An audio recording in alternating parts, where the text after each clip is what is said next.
What's one of the best ways to get started in real estate development is to start with one small project. You can either buy a house and renovate it and sell it, or you could build a spec house from the ground up, or a small commercial building, whether it's triple net or a build for you, build to suit kind of thing, where you find the land and you find a tenant and you develop the property to suit their needs. You build the building to suit their needs and you lease it back to them and you retain ownership. So those are some of the ways to start in real estate development. And what you do is you start with one, start small, and then you work your way up and you scale from there. So the key is you got to get started. You need to educate yourself. You need to understand the market. You need to understand what your lease rates are, what your sales prices are going to be, what the costs of construction are, some of the best ways to do that. I get questions all the time about how much it costs a square foot to build, custom versus spec and things like that. So number one is to understand the difference between custom and spec. There really is no difference in terms of the type of construction. A spec build is building on speculation that you're going to sell it, whereas a custom build is you're building for somebody. So the house can have the same features, qualities, elements, finishes, whether it's custom or it's spec, it can be identical.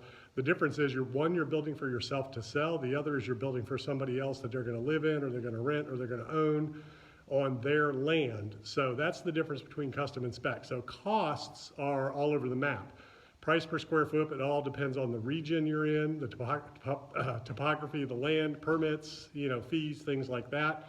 Your furnishings, your fixtures, your equipment, if there's furnishings involved, your finishes, all of those things can affect the price per square foot on a project. The other thing is the larger the project, oftentimes the less it can be per square foot. The smaller the project, the more it can be per square foot, because a kitchen is a kitchen, and you could have the same kitchen in a $300,000 home as you have in a $200,000 home, and the $300,000 home could be 2,000 square feet, the $200,000 home could be 1,200 square feet, the kitchen is the same cost. So your price per square foot is going to go up on the smaller house, go down on the bigger house, things like that. So there's a lot of factors to consider in terms of cost per square foot. It's not something that you want to hang your hat on. You need to know what that is in terms of resale value, but in terms of cost to build, things like that, it's going to be very dependent on what you're doing, where you're doing it, and how you're doing it. So that's really how you get started in development. Start with one project, start with something small that you can understand, and get out there and make it happen. Start with a renovation, a flip, start with building ground up, start with a build to suit. There's a lot of different ways, commercial and residential, that you can get in the game, but the key is to get in the game.